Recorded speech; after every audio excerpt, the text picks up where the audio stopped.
22, Mateo 22. verso 15 al verso 22. Dice la Escritura, a la gloria del Dios que es Padre, Hijo y Espíritu Santo. Entonces salieron los fariseos y tramaron cómo tenderle a Jesús una trampa con sus mismas palabras. Enviaron a algunos de sus discípulos junto con los herodianos, los cuales le dijeron: Maestro, sabemos que eres un hombre íntegro y que enseñas el camino de Dios de acuerdo con la verdad.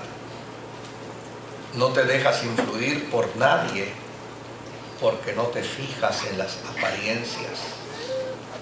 Danos tu opinión. ¿Está permitido pagar impuestos al César o no? Conociendo sus malas intenciones, Jesús replicó: Hipócritas, ¿por qué me tienden trampas? Muéstrenme la moneda para el impuesto. Y se la enseñaron. ¿De quién son esta imagen y esta inscripción?, les preguntó. Del César, respondieron. Entonces, denle al César lo que es del César y a Dios lo que es de Dios. Aleluya. Al oír esto, se quedaron asombrados, así que lo dejaron y se fueron. Que el Señor añada bendición a su bendita y santa palabra. Pueden sentarse, queridos.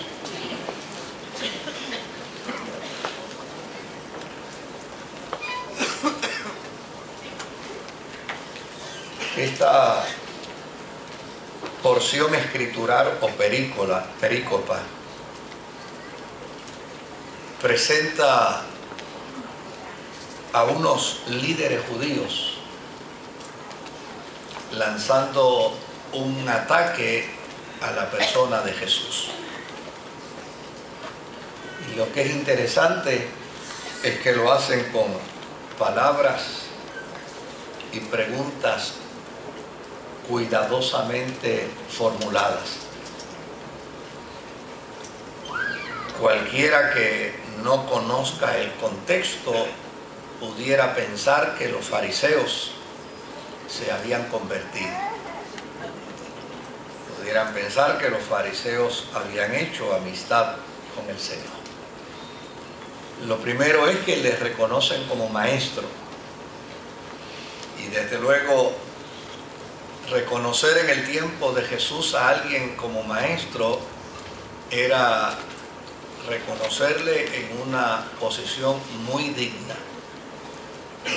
El rabino en aquel entonces ocupaba una posición muy privilegiada, y en este caso los fariseos y los herodianos se acercan a Jesús para quitarse el sombrero, bajar la cabeza y decirle maestro. De hecho, si Jesús hubiera tenido un carácter endeble, probablemente se hubiera sonreído, le hubiera gustado lo que ellos le habían dicho, se hubiera sentido bien adulado y le hubiera dado las gracias. Pero sin embargo, él guardó silencio, quiso esperar qué venía después de la adulación que le hacían como maestro. Lo próximo que le dicen: sabemos que tú eres bien sincero,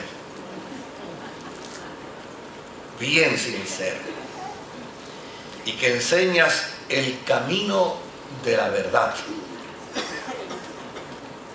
y que tú no discriminas a la hora de adjudicar responsabilidades y a la hora de hacer señalamientos, tú no discriminas con tus señalamientos.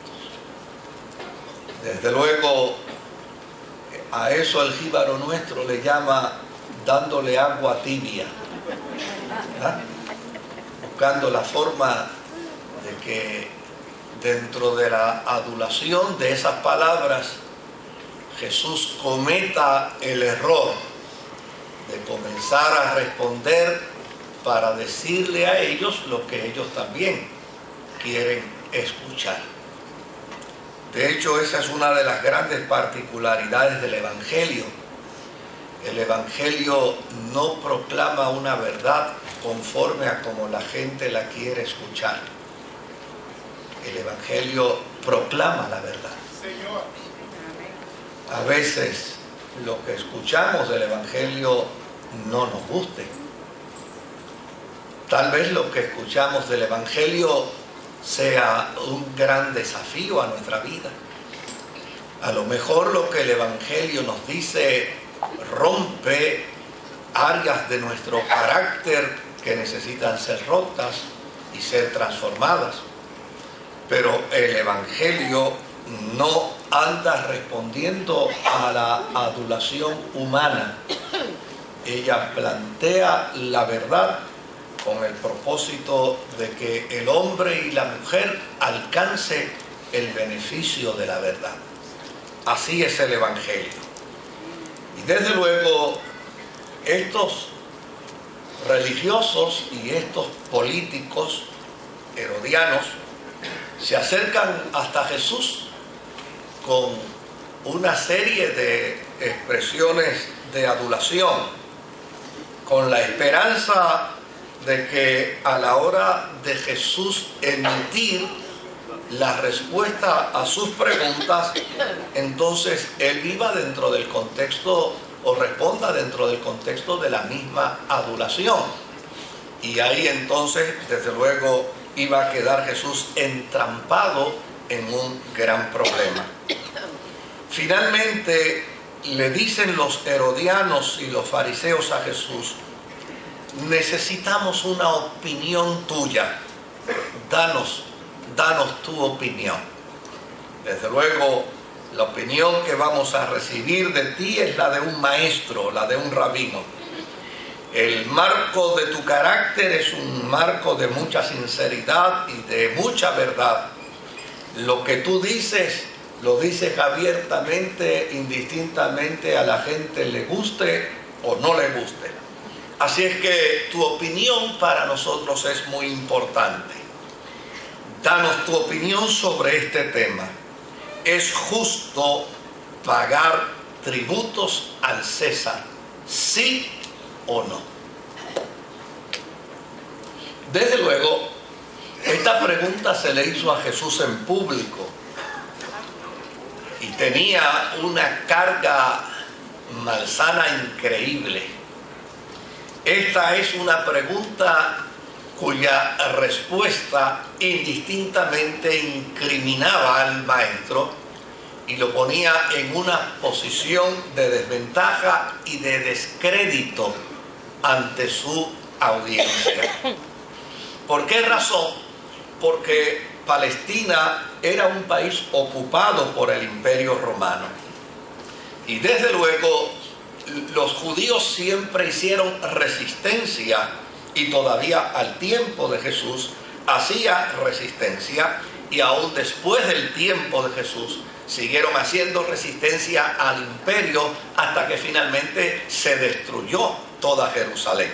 Así que los judíos estaban sometidos al imperio, pero estaban sometidos al imperio porque no tenían otra alternativa. Era llana y sencillamente la fuerza del imperio contra su débil indignación. Y ante ello, pues, los judíos estaban en una postura de mucha hostilidad hacia el imperio romano. Por el otro lado, pagarle impuestos a un enemigo no es una tarea fácil. Pagarle impuestos a un invasor no es una tarea fácil. Los judíos todas las mañanas tenían que lidiar con esa realidad. Para ellos era una ignominia tener que sacar de su propio bolsillo, de su propio pecunio, una aportación económica para el emperador. Sobre todo cuando la invasión a ellos fue violenta y por el otro lado la resistencia que ellos hacían a esa invasión cada vez le costaba más violencia. El Imperio Romano le cobraba tres tipos de impuestos a los judíos. Número uno, el impuesto de la tierra. Nadie reprenda al diablo por esto ahora, por favor. El impuesto de la tierra. Y el impuesto de la tierra lo pagaban los agricultores. Era un impuesto, obviamente, que tenía que ver con las uvas, con las cosechas, con el ganado. Y desde luego, cuando esto llegaba y llegaba un recaudador de impuestos, pues llana y sencillamente ese recaudador de impuestos se comportaba de manera hostil hacia el agricultor, y hasta que no le llevaba el último centavo, hasta que no le llevaba la última aportación, no lo dejaba en paz, no lo dejaba tranquilo. Por el otro lado estaba el impuesto sobre la renta, es decir, también el emperador forzaba a los ciudadanos de la Palestina para que aportaran un impuesto sobre la renta, sobre la propiedad. Y había un tercer impuesto, el impuesto de capitación. El impuesto de capitación era un impuesto que se le asignaba al individuo. Llana y sencillamente, por estar bajo la sombrilla, por estar bajo el cuidado, por estar bajo la protección del Imperio Romano, cada individuo tenía que pagar un impuesto. Y los hombres lo comenzaban a pagar a la edad de 14 años. A la edad de 14 años comenzaba a pagar el impuesto y estaba pagando el impuesto hasta los 65 años de edad. Yo estoy seguro que en aquel tiempo, por zafarse de los impuestos, se metían a diamante hasta antes de... Amén. Yo digo amén, pastor. Y las mujeres pagaban el impuesto desde los 12 años. Desde los 12 años hasta los 65 años. Así que usted puede imaginar un ciudadano judío caminando por sus propias calles, por sus propios litorales, y ver de momento a alguien que le detuviera y le dijera: usted ya pagó el impuesto. No, no lo he pagado. Pues páguelo ahora o va a la cárcel. Así que esta era la presión a la que estaba obviamente acostumbrados los judíos como resultado de la imposición de un gobierno imperial que les había invadido. Ahora, no olvidemos que la pregunta era para destruir la imagen de Jesús. La pregunta no estaba enfocada a conocer cuál era la opinión de Jesús para adherirnos a ella. No. La pregunta no estaba enfocada en términos de saber cuán empático era Jesús con la causa judía. Tampoco. La pregunta era simplemente, y tenía la intención de que si tú nos das una respuesta, con ella te vamos a liquidar, con ella te vamos a acabar, porque si tú dices sí, hay que pagar impuestos, todos los judíos se van a ir en contra tuya, porque a fin de cuentas todos los judíos estaban opuestos al impuesto del emperador. Si Jesús decía no hay que pagar impuestos, pues desde luego los judíos se iban a alegrar de la respuesta del no de Jesús, pero por el otro lado, entonces sus enemigos lo acusarían ante el imperio de sedición. Y desde luego, inmediatamente lo arrestarían, lo meterían a la cárcel, botarían la llave y nunca más saldría de allí. Así que la pregunta es capciosa, tiene intenciones malsanas, no pretende bajo ninguna circunstancia buscar una forma de empatía de Jesús con el pueblo, sino más bien, como quiera que contestes, como quiera que tú respondas, nosotros te vamos a liquidar. Ahora, otro dato que es interesante es cómo Mateo hace esta narrativa. Él dice que los fariseos y los herodianos se pusieron de acuerdo. Y eso sí que llama la atención, porque los fariseos y los herodianos no se ponían de acuerdo para nada jamás. Nunca se pusieron de acuerdo para nada. Los herodianos estaban de acuerdo con el impuesto. Los fariseos no estaban de acuerdo con el impuesto. Los herodianos estaban de acuerdo con la invasión del imperio romano. Los fariseos no estaban de acuerdo con la invasión del imperio romano. Pero si usted observa aquí bien, ellos se pusieron de acuerdo. Se pusieron de acuerdo. Es decir, la maldad se juntó con el perverso. La maldad se juntó con la perversión. Los herodianos y los fariseos se juntaron, hicieron causa común. Y lo único que tenían como objetivo era ver cómo le hacían daño al Cristo. Cómo le hacemos daño a su mensaje, cómo le hacemos daño a su presencia, cómo le hacemos daño a lo que Él nos enseña. Ahora, hay un dato que deberíamos también considerar aquí. Este evento sucedió, el encuentro de Jesús con los fariseos, sucedió entre el año 30 y el año 33, para dar un buen margen, ¿no? Dentro del ministerio de Jesús. Ahí fue donde sucedió este evento.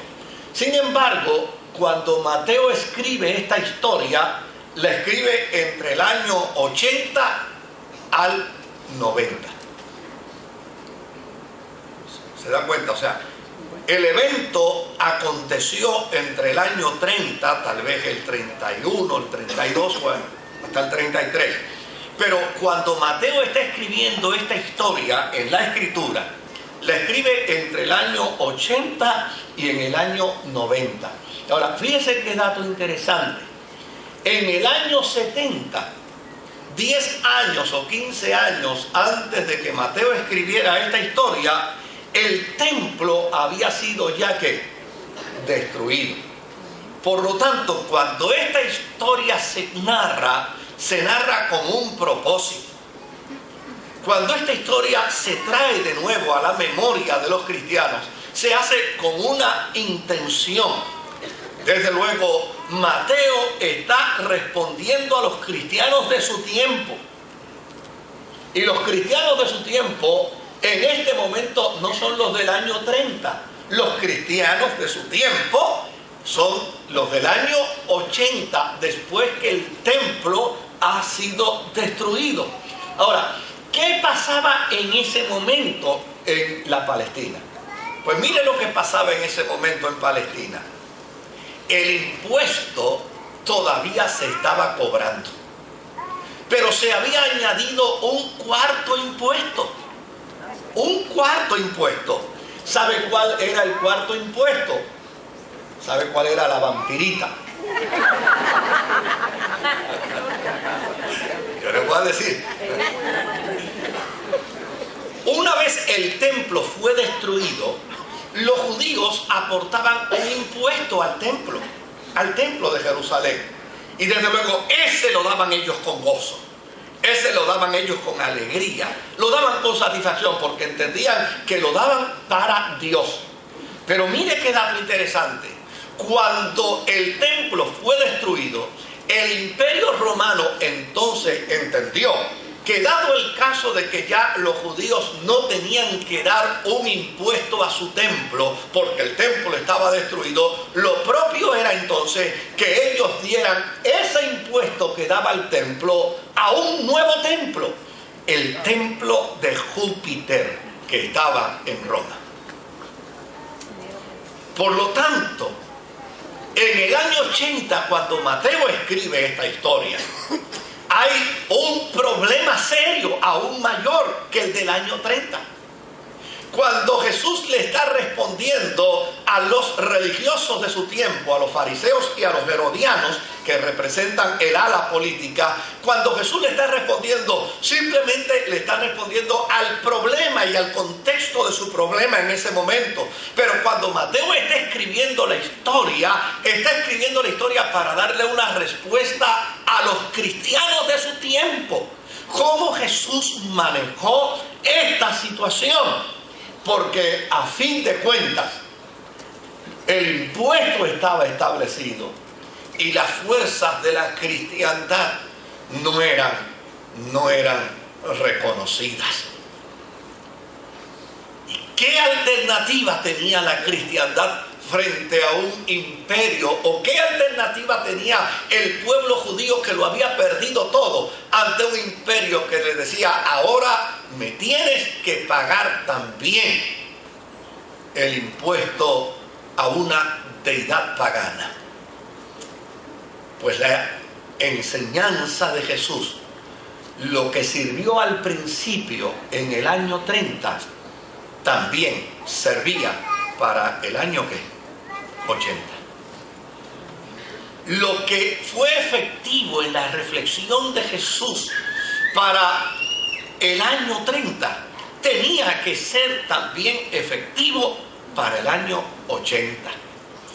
Y si nosotros seguimos postulando esa posición, tendríamos que decir que lo que fue efectivo para el año 30 y para el año 80, en términos de la respuesta de Jesús, tendría que ser efectivo también para el 2013.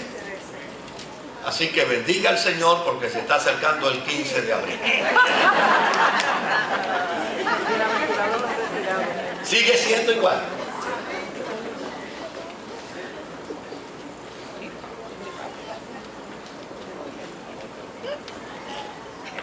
Jesús pidió un denario. Ante esa pregunta, dinos si hay que pagarle impuestos al César o no hay que pagarle impuestos al César.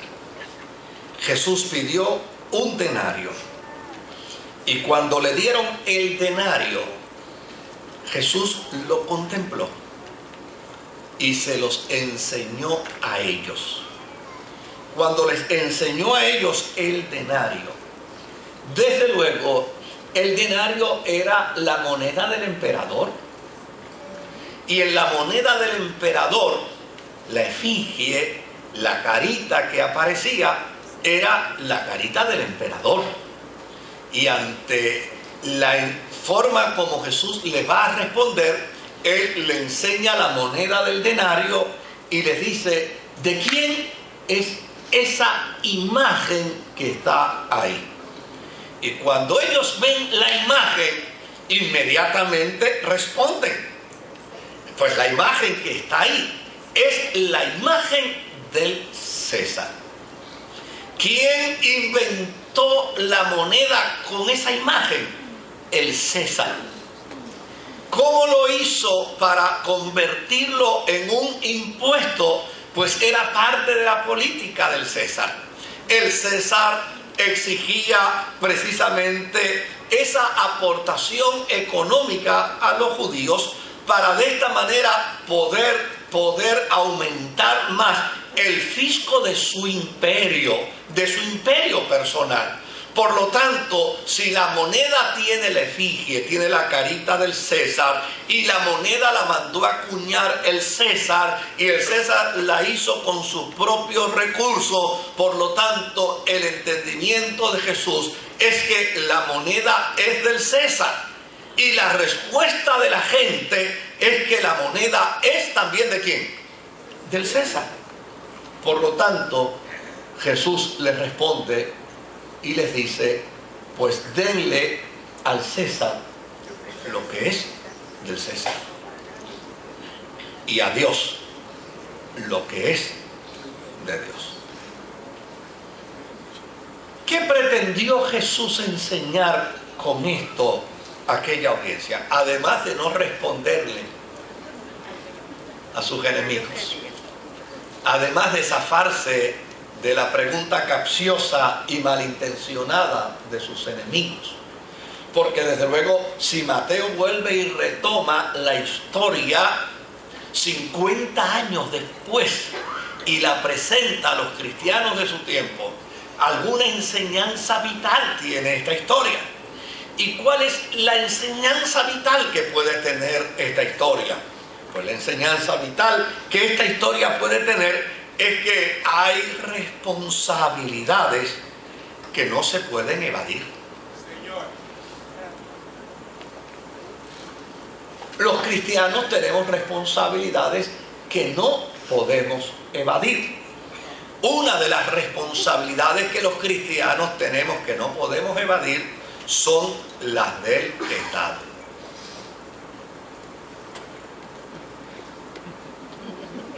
Porque evadir las responsabilidades del Estado traen consecuencias a la vida de los individuos. Yo estaba por allá, por Centroamérica, con un amigo, salimos de la iglesia, obviamente teníamos 2 horas porque teníamos que regresar a otro culto donde yo predicaba. En esas 2 horas él me quería llevar a almorzar y se fue por un tramo en contra del tránsito. Y yo le digo, baja en contra del tránsito. Y me dice, ora al Señor que no aparezca un policía, que no aparezca nada, que no haya un accidente porque tenemos que llegar rápido. Chico, yo no le puedo orar al Señor por eso. Yo puedo reprenderte a ti, pero orar al Señor no. O sea, las responsabilidades que tenemos con el Estado no las podemos evadir. Las leyes no las podemos evadir.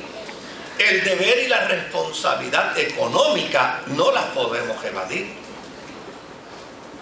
De hecho, uno de los mejores argumentos que tiene la iglesia hoy frente a aquellos enemigos que están gritando separación de iglesia y Estado es el que los cristianos le podemos decir, nosotros también pagamos contribuciones, nosotros también aportamos al Estado, nosotros también observamos las leyes del Estado, nosotros también sostenemos todo el sistema del Estado.